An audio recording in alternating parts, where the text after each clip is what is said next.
welcome to this Astranti video. In this video, I'm going to be introducing our new product, that is our objective test videos. So I'm going to be talking about what they are and why they're useful. And then after that, I'm going to be taking you through my 3 top tips for passing your P1 objective test exam. So let's get started. What are objective test videos? So in our series of P1 objective test videos, our tutors will walk you through the solutions to 100 exam-style questions. And these solution walkthroughs will give you a full debrief of what we're thinking about the best way to approach each aspect of answering these questions.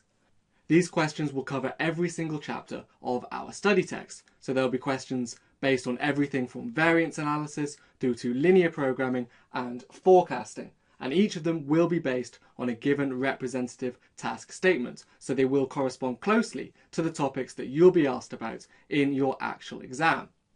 So in the course of creating these objective test videos and a range of other study materials for the CIMA syllabus, I've come up with my 3 top tips for passing your P1 exams, and I'll take you through each of them now. So my first top tip is to not miss any easy marks. So the way to do this is to make sure that you spend time on the more straightforward aspects of the syllabus. So I brought up an example question here, which asks which of the following employees best fits the job description of a cost accountant. So answering this question will just require you to memorise the definition of the role of this type of accountant. So it can be tempting to skip over memorising this sort of simple definition and instead focus on the more intricate mathematical concepts involved in the P1 syllabus. However, a mark is a mark, so setting aside some time just to memorise simple topics will pay off in the long run. So my second tip for your P1 exams is to consider the answer that you're expecting. That is, go through the question and consider what might be a sensible response to this question given the scenario. So as an example, in this question, we have a hospital that has budgeted 1,840 labour hours to analyse 4,000 samples. However, the question tells us that the staff actually took 1,910 hours to analyse these 4,000 samples. So what does this tell us? Well, it tells us that more labour hours were required than expected to analyse these samples. So this immediately tells us that the labour efficiency variance is going to be adverse. Our labour was less efficient than we expected. Now looking to our multiple response options, we can see that 2 options make reference to the variance being adverse and 2 make reference to it being favourable. So before we've done any maths whatsoever, we can immediately rule out 2 options as being incorrect. That is, those that refer to a favourable variance. Now this tip doesn't just relate to variances. Anytime you run into any form of mathematical calculation, set aside a brief moment to just think, what sort of answer might we be expecting to get? So don't just run through the calculations without thinking about what you're actually doing. Think about how the answer corresponds to the scenario. So by thinking in this way, often it'll become clear which options you can immediately rule out. So moving on to the third tip, which is to avoid rounding calculations until the end. So in your CIMA exams, sometimes there will be a bit of leeway to make a sensible rounding before you arrive at your final answer. However, the safest option is to always avoid rounding until the very end. And at the end, make sure you follow any and all guidance given in the question. Make sure that your answer corresponds to what CIMA is specifically requesting. So why do you need to avoid rounding until the end? Well, here I have an example calculation. So in the brackets, we have 0.2 multiplied by 0.35 plus 0.3 multiplied by 0.25 plus 0.22 multiplied by 0.4 is equal to 0.233.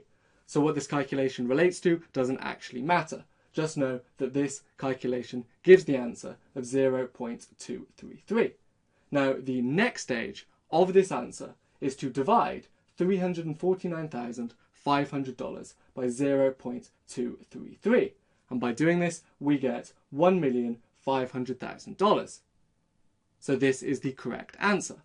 However, imagine if we'd have rounded 0.233 to just 0.2. Well, if we'd have done this, we would not necessarily have earned us the marks in the actual exam. So we need to make sure that we're careful, again, not to round until the very end. So those are my 3 top tips for passing your P1 objective test exam. So to round this video off, I'll give you a quick sample of a video included in our objective test question series for P1. Let's move on to question 2. And for question 2, we're going to be looking at a margin of safety calculation. So let's get started. Company ABC manufactures one model of microphones. The total fixed costs for manufacturing these microphones is £24,600. The total variable cost per unit of manufacturing the microphones is £58.50. Company ABC sells the microphones for £120 each and expects to sell 1,400 units. What is the margin of safety as a percentage of predicted sales? So this question requires us to bring together 2 concepts, the break-even point and the margin of safety. So let's start by quickly writing down what these are. So let's give a quick recap of the break-even point. So the break-even point is the number of unit sales where the company makes a profit of £0, £0, $0, whichever currency is relevant. So the company is neither profit-making nor loss-making. Its revenue is balanced by its total costs. So our formula for calculating the break-even point is as follows. So the break-even point is found by dividing the company's total fixed costs by the contribution per unit of its products. So we went through this in some detail in question 1. However, if you didn't watch question 1, don't worry, because I will quickly be running through this calculation for this question as well. So this is the break-even point. So what about the margin of safety? So a company's margin of safety is the number of sales, expected sales or actual sales, over and above the break-even point. So the key concept here is safety. That is to say, obviously no company wants to make a loss, and no company wants to make a profit of 0. After all, everybody goes into business to make some money. So when we say safety in this context, we mean how far away is the company from making a loss or making a profit of 0. So the more sales the company has over and above the break-even point, the greater the margin of safety. The more sales would have to fall or costs would have to increase before the company is no longer making a positive profit. So this gives us 2 steps to follow in answering this question. That is, step 1 is to find the break-even point, and then step 2 is to, based on this, identify the company's margin of safety. So with these concepts in mind, let's now take a look at the figures given to us in our question.